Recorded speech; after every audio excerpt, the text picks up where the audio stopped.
Okay, so we'll move on to Trilliax next. Trilliax is where things get really complicated, but it's also a really, really fun boss. Again, most of these encounters are super fun, right? Emerald Nightmare was pretty standard. TOV, I think TOV is going to go down there with TOC as one of the most hated zones of all time because of Helia and Odin, and I mean, Gorm was okay. But yeah, Nighthold is just, it's a breath of fresh air. It's beautiful. When we get to some of the later encounters like Star Augur, absolutely beautiful encounters. So this is the fun Cake Cthulhu boss. Thank you, Vicky. Thanks a lot for the good wishes.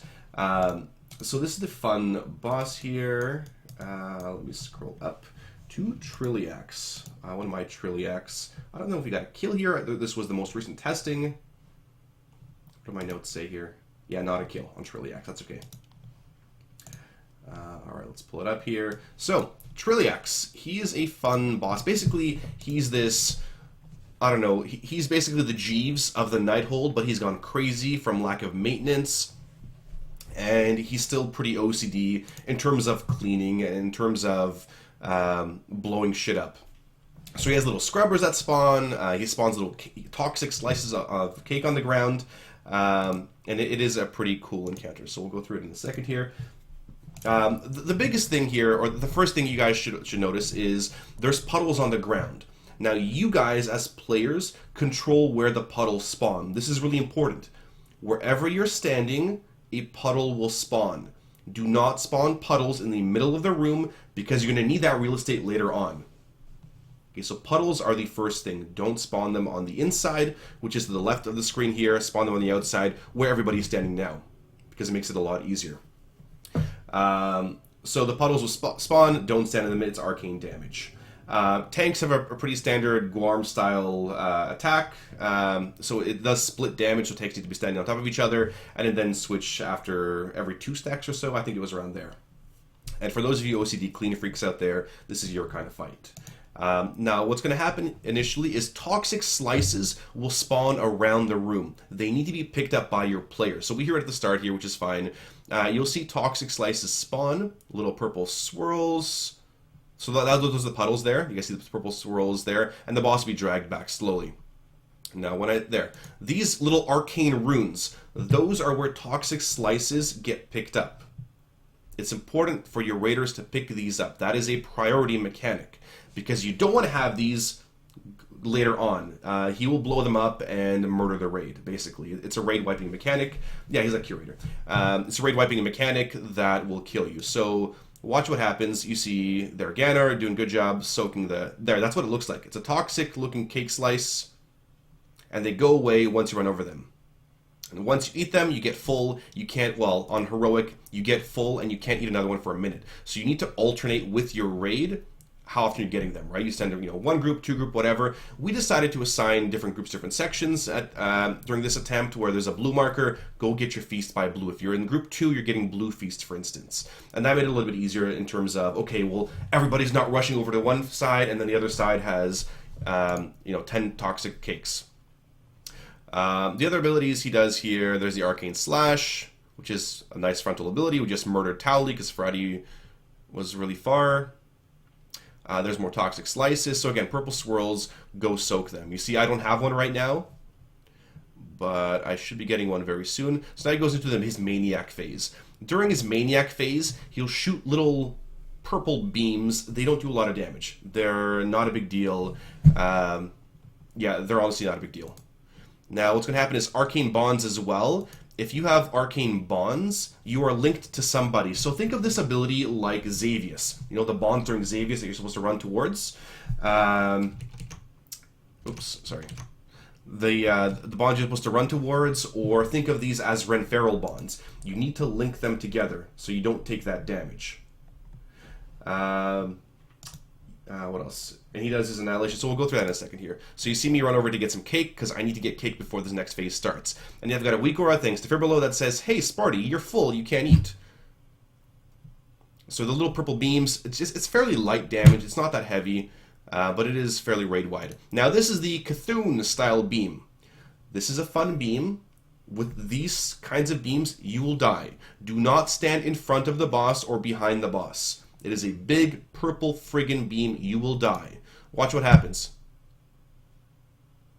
There is a beam, and it goes around. So the entire raid should be shifting together while you have bonds, while you're taking that damage. This is a good time for SLTs and your cooldowns, and whatever else you need to do. But guess what? He'll juke you. He will totally juke you. Oh, look, he goes the other way. And people are going to start dying. No, never mind, not on this one. So he'll turn the other way. At that point, and this is the most important part of the encounter, you'll have feasts. You see a feast spawn in the middle of the screen there, as well as scrubbers spawn. So this is the toughest part of the encounter. Now people have done Cthulhu, better compare the Beam Boss. Yeah, okay, sort of like Beam Boss and Black or Cold, that's true. Black or Cold Beam Boss, but much deadlier. Basically, it's a one-shot mechanic if you get killed by it, right? Or the Shaw of Pride. Sure, the bone array from Shaw of Pride. Okay, so these feasts are super important. You see Branhista, the dinosaur. She's running over one right now. 3 feasts will spawn. Once you stand on one, you are now the absorbed player. So you will get a 3 million damage absorb shield on you, so you can jump on scrubbers. Scrubbers, right, because this guy's a cleaner, right? He's the Jeeves or the curator. He's going to start spawning scrubbers to start cleaning these little puddles that you guys have created, right? You've created a mess. He's got a really funny voice, too, when you guys get to this boss. And he'll start cleaning these places up. You'll see little scrubbers spawn, and watch what happens. Yeah, they're the little scrubbers. They start going towards purple puddles. They want to clean, which is great, because they'll give you more room to maneuver. However, they also go to toxic slices. If you don't have a toxic slice, or sorry, if there are toxic slices on the ground, they will bolt towards them. So you need to eat those damn slices. Eat your friggin' cake. Eat them. Because when they get full energy, they explode. Now, if they're full energy and they're exploding, they're going to do raid-wide damage. So the way to get rid of them, think of them as, for those of you who remember Siege of Orgrimmar, the mines on Juggernaut, same kind of thing. You jump on them, take a lot of damage, and you're safe. The people with the feasts, the 3 people like Branhista, like whoever else, you can see it's on my raid here, it's Souls, Roshi, and Branhista, and also Eyelid. They have a 3 million absorb shield on them. They will jump on these scrubbers and not take any damage. You can also use immunities, personal cooldowns, that kind of stuff to do them. Now, in addition, you have people that are getting sterilized, and not like some of you guys that should be sterilized, but it's a sterilized debuff, and what it does is it drains the energy of the scrubbers. So this is where you have to understand the mechanic. The scrubbers are going around cleaning shit. The more stuff they clean, the happier they get, the more energy they get. Well, your job as a sterilizer is to lower their energy so they don't explode. So you see Jungle over here on the top right of my screen right now. He is sterilizing 2 scrubbers with a big blue pulse. Now, that he does take damage from sterilizing them. However, they have less energy, which is good because then they'll not explode. At the same time, more cakes are spawning. You see I just ran over a cake, so the scrubbers don't get it. Like, listen, scrubbers, you can't let them have their cakes. The other big thing is those sterilize, they will also do damage to players. So if you have a sterilize and you're in the middle of your melee clump, you're going to kill everybody. Don't stand there. There's arcane seepage. So you see I was in the wrong spot there. I should not have been standing really there. Because you don't want to have them off all in the middle of the section. So again, they're spawning on me there, the purple circles. There's more cake. And there's the beams again. He's back to Maniac phase, so he's casting little balls. Scrubbers are pretty much done at this point because he's done his cleaning phase. There's Arcane Seepage. Yep, more stuff. He's spawning more Toxic Slices. So now my debuff has expired. I can go get them. And here comes the Annihilation again. Don't stand in front. See people getting it run over. Again, this is a good time to be using your AoE heals, your mercies, your SLTs, and he goes back the other way. So don't get tricked by him. Just because he's going one way and you're like, oh, I'm going to stand by the beam, he'll go back and forth.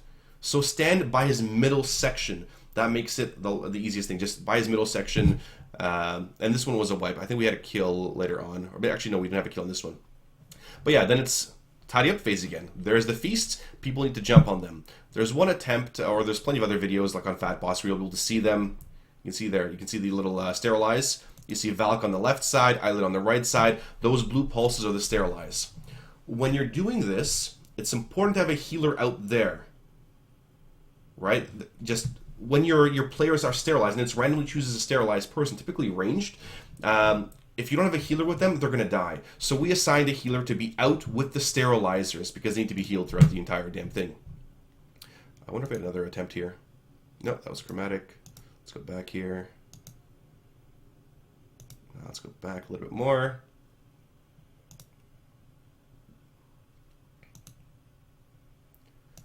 All right, that was another one. Yeah, same thing here. There was a really good attempt. Yeah, so we here at the pull here. We'll do one more show of this one. It is a pretty insane fight. It is really complicated, but so what I often tell my raiders, and I'm telling you guys, is when you can isolate different mechanics, like, yeah, at the start, like, guys, the fights get a lot crazier, right? Like, they get so much more crazier than this. If you can isolate mechanics or get rid of ads, you make the fight super, super simple. Okay, so phase one, what do? Don't stand on the inside, because purple swirls, right? That's it. Eat cake. That is the easiest portion. So always eat your cake if it's your time to go eat cake. You'll make the fight a lot easier if people are eating cake. But unfortunately, cake eating doesn't show up on the meters, right? Sorry, DPS. So there's toxic slices. People are eating them. That's good. Their Towley even eats his cake. Are running around. I'm showing everybody, what's going on at this point. There's the Arcane Slash. So again, tanks want to split that. Meme Mancer's evocating. More toxic slices. So again, I'm going to use my speed. So if you have speed bursts, use them to go get the far toxic slices. There's my toxic slice.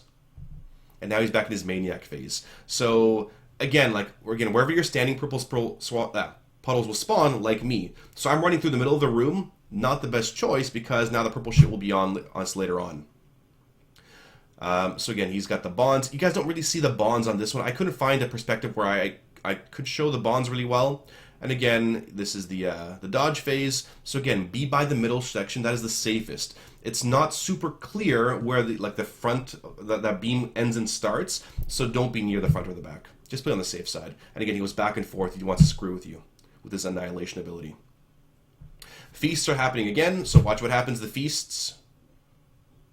Here they go. So those are the three circles. They spawn, around the room. People, so this time it was Roshi, Islet, and Ganor. And there come the scrubbers. And there's little sterilizers, right? So gives you a couple seconds and it starts activating. Jungle on my right side there, he's scrubbing, or he's sterilizing the scrubbers. And the Shadow Priest is running off and doing his own thing there too. And looked like Roshi was playing Boomkin at that point. Yeah. There's a cake. Don't let it. See? He went to get that cake. I didn't let him. I ate the cake before the scrubber did. That's what you need to do. Get that cake whenever you can. You look confused with the scrubbers and the cleaning phase. Okay, so one more time. There, that's me jumping on them when they explode. Okay, so the scrubbers come out during the cleaning phase. All the purple shit you left on the ground, they're going to clean. The more purple shit they clean, or the cake they clean, they gain more energy. When they max out their energy, they explode on the raid. So you want to minimize how much energy they're getting and how much cake they're getting. You minimize their energy by the sterilized. People with a blue circle around them, they stand near a scrubber and they will drain their energy like a mana burn almost. And that's pretty much it. They're going to clean up stuff for you, make it nice and clean, and just make sure they don't explode. If you see a big... go back here for a second. There. You see that happening, the big time bomb, I popped DP. Yeah, I popped my Divine Protection there, and I didn't die. So I took 40% reduced damage, and it was fine. So if you see them get full energy, jump on them. It is specifically the job of the people that have Feast or that big Absorb shield to jump on these things, and then they're gone. There. There's another one exploding. See if somebody jumps on it. Oh, I guess I did it. There. So that is important, otherwise they will explode on the entire raid. Was this the first boss? This is the third boss. Are there any other questions about... I mean, that's pretty much it, right? Like, it seems really complicated. There's a lot of shit going on.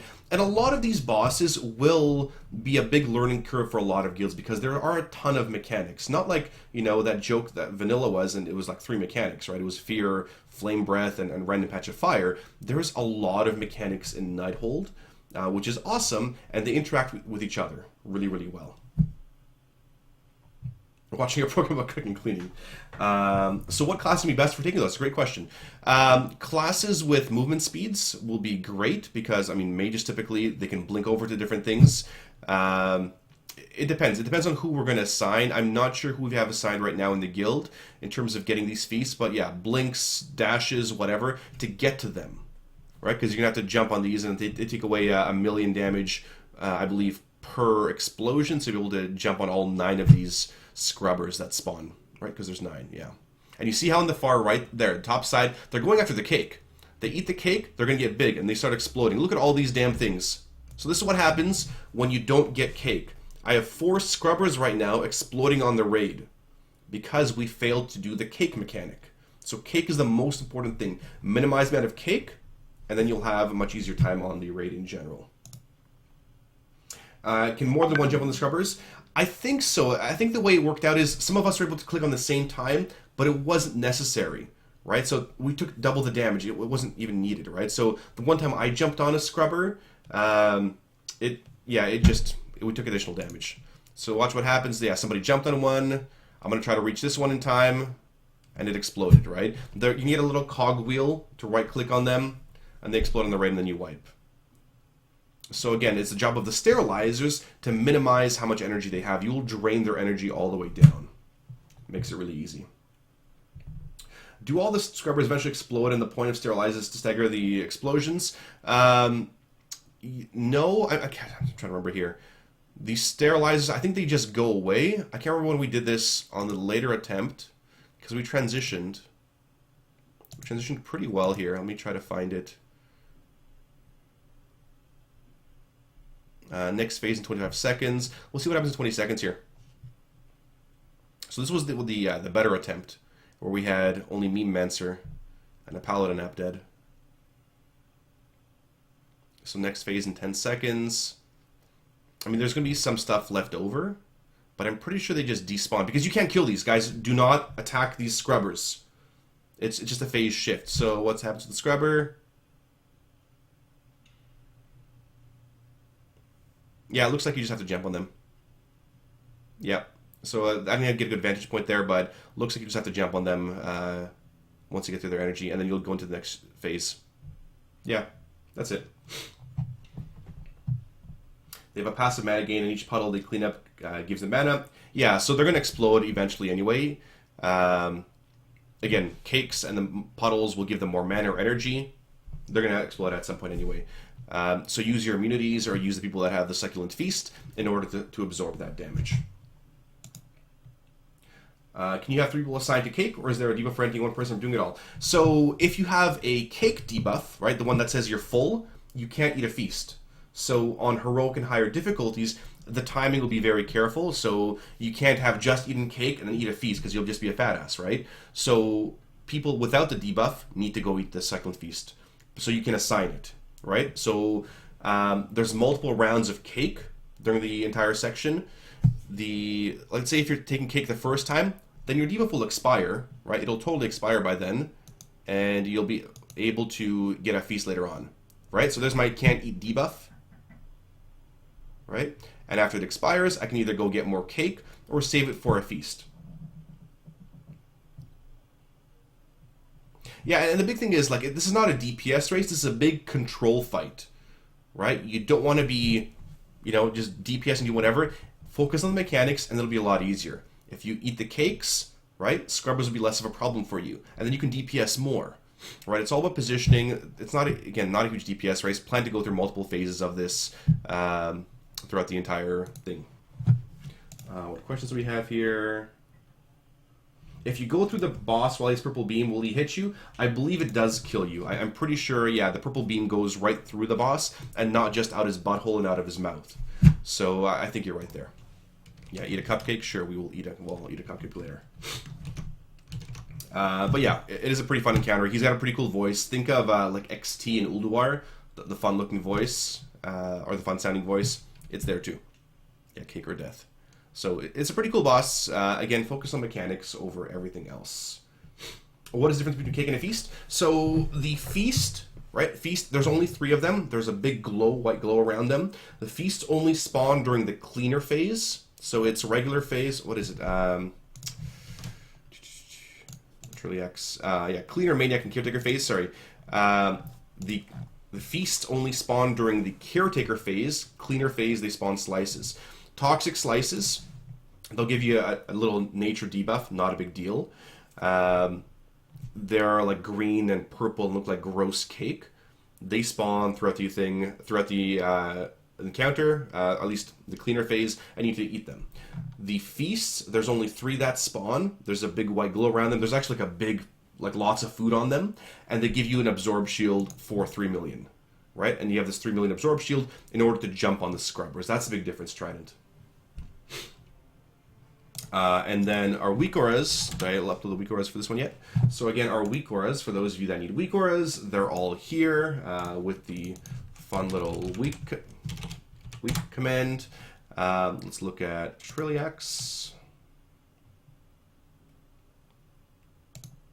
Send me. There we go. Copy import string. And we're going to import. There we go. So these are the different debuffs.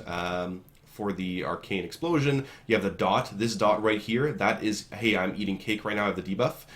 This is, you have a feast on you, right? Big chicken leg. The pulsing damage, the big beam is a beam phase. This is your tether to somebody else, and this is the debuff where you can't eat. Sorry, you're full. Right, if that makes sense for you guys. Yeah, I didn't test it on Mythic, but the other guys did, and Roshi's right there. So the feast number depends on raid size. We'll see how it pans out. There were 4 on Mythic. 3 might be on a 15-person raid. It might be like 5 during a 30-person raid. We'll see. We'll see what kind of tuning we have anyway. So that is Trilliax in a nutshell.